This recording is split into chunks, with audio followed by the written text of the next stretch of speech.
La Gazette du Togo, une vision sur l'actualité togolaise et sur le monde.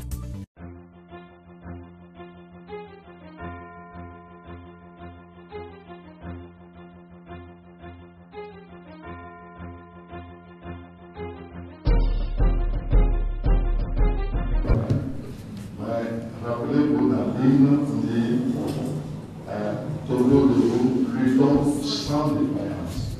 Ça veut dire que c'est un appel à tous les Togolais épris de justice et de démocratie pour dire mon pays a besoin de moi, je me lève, je me mets debout pour lutter sans défaillance.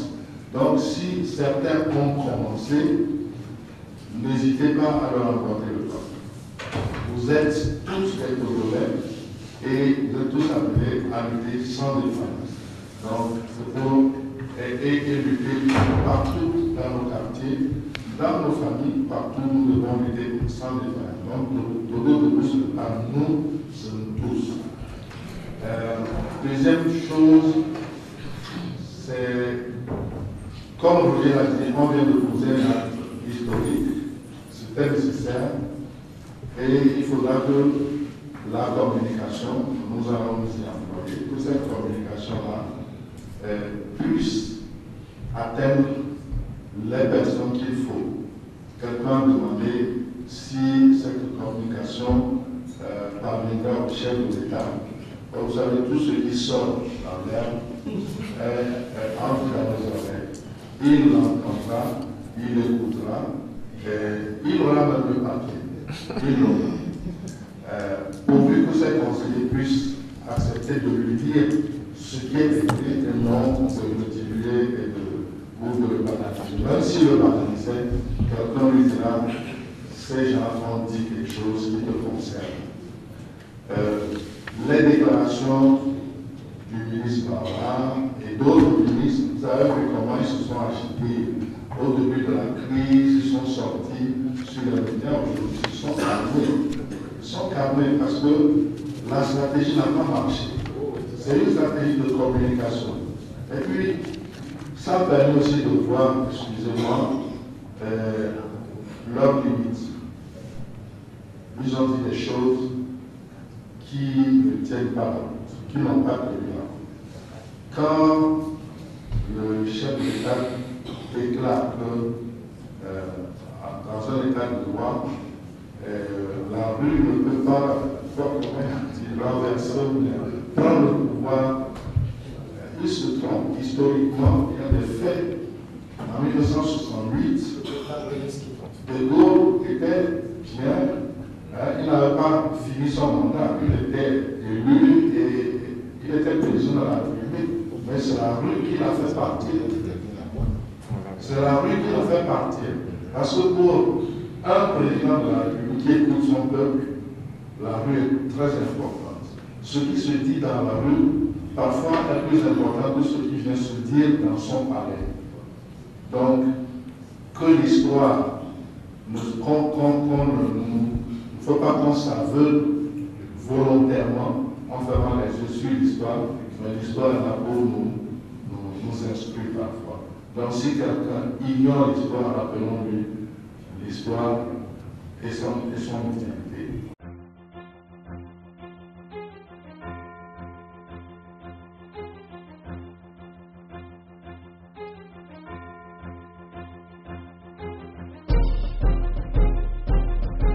J'aimerais aller dans le même sens en disant que les déclarations qui s'enchaînent du gouvernement et tous ceux qui sont autour ne sont pas que dans le but de déstabiliser la mobilisation. Vous devez déjà le remarquer.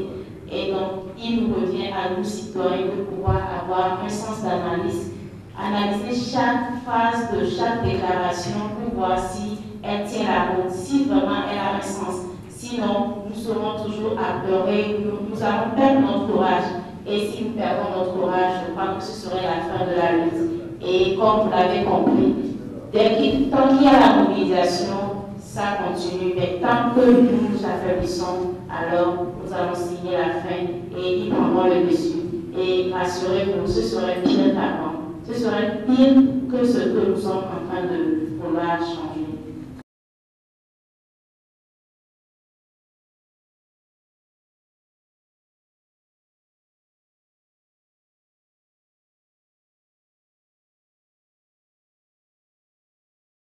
Les évêques a fait une erreur d'appréciation. Mais c'est grave ça. Entre l'ignorance et l'application de l'histoire par rapport à la Constitution, qu'est-ce qui est encore plus grave que les évêques disent le retour à 92 est une exigence légitime. On ne peut pas venir nous dire que c'est une erreur d'appréciation parce que ça n'a pas été dit au début. Mais c'est quand même grave. Comment une autorité politique peut contester une autorité morale en commettant une si grave erreur?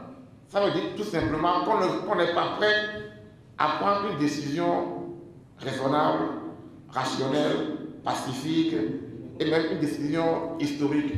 À nous d'être déterminés. Je tenais à dire ça.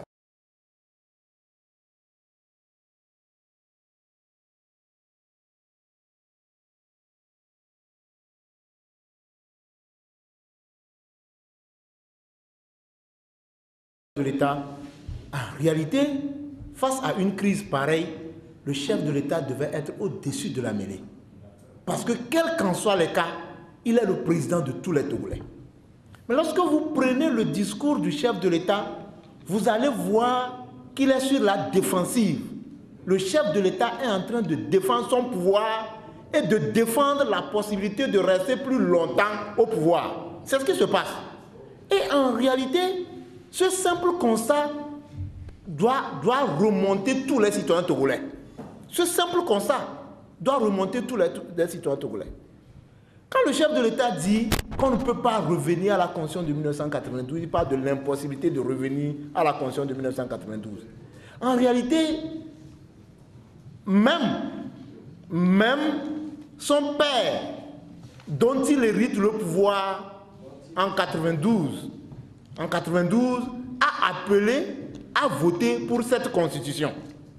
Son papa a appelé en 92 aussi. Je crois que sur les réseaux sociaux, il y a une presse, Togo Presse, qui montrait la page, qui relatait l'appel du chef de l'État d'alors, le général Eyadema, a voté massivement pour la Constitution de 1992.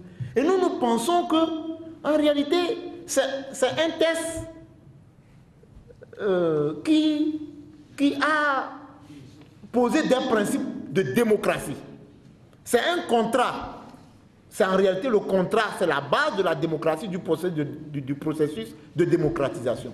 Et donc, le chef de l'État ne peut pas dire, par rapport à un colloque, vous avez dit la valeur juridique d'un colloque, par rapport à un peuple souverain, qui dit, en 92, nous avons voté massivement pour un test.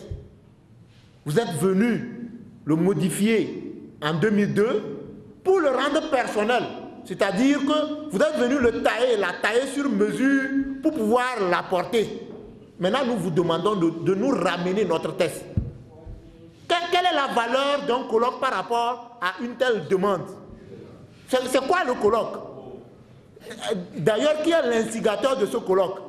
Et ça nous met vraiment sur nos nerfs. Donc vous comprenez que le président de la République ne veut pas quitter le pouvoir. Il ne veut pas partir. C'est simple comme ça. Maintenant, après son discours ou après son interview, ce sont ces ministres. Oui, le ministre Bawara sur les médias. Oui, je crois que notre collègue Aïcha vient de vous dire que ce sont des propos qui ont pour objet de démobiliser. Qu'en réalité, à la conférence des chefs d'État de la CEDEAO, tous les présidents se sont félicités des deux médiateurs de la République de Guinée et de la République du Ghana et ont émis même l'idée d'une possibilité de renforcer la médiation avec le Burkina Faso et le Bénin. Quand on vient dire que le dialogue va se dérouler sans médiation, qu'on se dise la vérité. Au niveau où la crise a atteint, est-ce que le pouvoir peut aller s'asseoir avec l'opposition, la coalition de 14 pour discuter? On ne peut pas avoir de discussion directe. Et nous pensons que la médiation de ce dialogue, nous avons dit dans notre déclaration, c'est l'élément important pour la réussite de ce dialogue. Enfin, ce que je voudrais dire, nous agissons, nous les citoyens togolais, comme si la crise actuelle et sa solution, c'est une affaire des autres. Ça ne doit pas être comme ça. Ce n'est pas l'affaire des responsables du mouvement du Front Citoyen Togo Debout. Non. Mais la jeunesse togolaise est où? La jeunesse sénégalaise nous a montré l'exemple à travers le mouvement Yanama. Au Burkina Faso, c'est le balai citoyen. Mais c'est où notre génie, la jeunesse togolaise? Où est votre génie? Où se trouve votre génie? Pourquoi on ne doit pas... Qui n'est pas ambitieux? Quel âge il a Macron? Mais il est devenu président de la République. Mais nous sommes pas ambitieux? C'est pas normal. Pourquoi on va laisser certains décider du destin, de notre destin, de notre... Ce n'est pas normal. Mais réagissons. On ne doit pas se taire comme ça. Parce que nos parents sont passés, nous allons passer, nos enfants vont passer. Mais ce n'est pas normal. C'est la vie de toute une génération, il faut que nous réagissions. Donc, de cette mobilisation, je crois que Mme Kouachi l'a dit, pour aller à un dialogue, il faut des conditions de dialogue. Le pouvoir ne peut pas vous sentir faible et vous allez et le pouvoir va... Non, pas du tout. Pas du tout. Ce que les gens demandent, retour à la Constitution de 1992, la mise sur pied d'une période transitoire, le référendum, ça se fera par quelle institution? Par quelle cour constitutionnelle? Par quel CENI? Par quel hack? Mais ce que nous disons, on ne va pas compromettre sous le dos du peuple. Le fichier électoral n'est pas fiable, mais accepté par les partis là. Ces phrases-là, nous n'allons pas les entendre. Parce que c'est ce qui s'est passé en 2015. On vient, on vous dit que le fichier électoral n'est pas fiable. Et vous dites que non, puisque c'est nous qui allons aux élections, nous allons l'accepter. C'est ce qui s'est passé en 2015. Mais c'était une erreur de l'opposition. Cette erreur, elle ne va pas exister encore. Et je pense que les organisations de la société civile doivent veiller. On doit veiller à ça. Les citoyens doivent veiller à ça. Tous les citoyens. Comme ça, nous aussi, nous allons écrire notre histoire comme le mouvement Yanama, le balai citoyen, etc. On crie que nous faisons de la politique. Si c'est pour faire de la politique pour le bon devenir du citoyen togolais, nous allons le faire. Parce que mais, regardez la misère dans laquelle nous... Cette crise en réalité, elle n'est pas une querelle entre l'opposition et la majorité. C'est la misère des citoyens. Le citoyen qui prend l'avion à Atlanta pour aller à New York, pour manifester, il a quel intérêt? Quelqu'un qui quitte l'Allemagne pour venir à Paris pour manifester, il a quel intérêt? Il est membre de l'ANC, il est membre du NIR, mais comprenons que c'est trop, c'est trop. Et je crois, moi j'épouse une idée, une phrase de Victor Hugo qui dit « Il n'y a rien de plus fort qu'une idée dont le moment est venu. » Comprenons, citoyens togolais, que le moment, l'idée de l'alternance et du changement est venue. Et tant que cette alternance ne sera pas de cité, je crois qu'on n'est pas à la fin de notre lutte. Je crois que c'est à cela qu'il faut s'engager. La Gazette du Togo, une vision sur l'actualité togolaise et sur le monde. Rejoignez-nous sur le www.lagazettedutogo.com ou sur nos comptes Facebook, Twitter et YouTube. Pour tout contact, écrivez à contact@lagazettedutogo.com ou appelez le 92 80 88 53. La Gazette du Togo, c'est l'information en continu.